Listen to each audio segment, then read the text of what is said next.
Nu labi, ja jau tu sāki, nevar sagaidīt, tad lūk arī decembra mēneša Losberga tops, kuriozākās epizodes decembra mēnesī. Aiziet!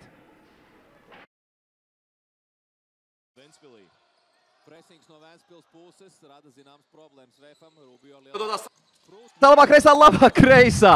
Tango Rubio izpildījumā 5 solīts vai 6 solīts, un šī 5. soļa beigās viņš vēl veids māņkustību. Nu 4 laikam noteikti viņš veids, kā jums šī epizode, kad mēs atkārtojam. Labāk kreisā, labāk kreisā. Tiesnesim prasa, kas tur bija?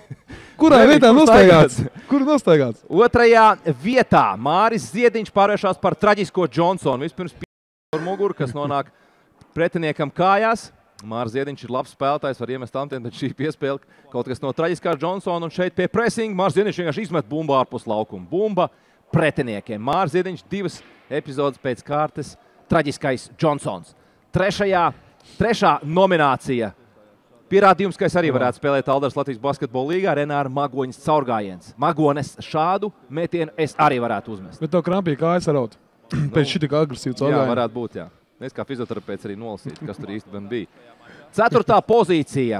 Jūrmālas uzbrukums. Andrew Šmits saņem bumbu labā pozīcijā. Ko darīs pusāķa metiens? Karims Abdul-Džabars debesāķis pārgrozam. Andrew labāk danko. Skatāmies atkārtojumā. Nu, dankošanā Andrew Šmits nepārspējami. Pārliecinās gājas metienu. Pārliecinās Viņš jau gribēja uzmest gaisiņu.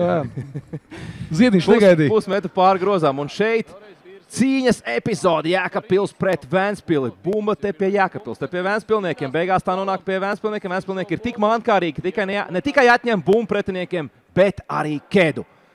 Lūk, kāda epizode. Skatāmies.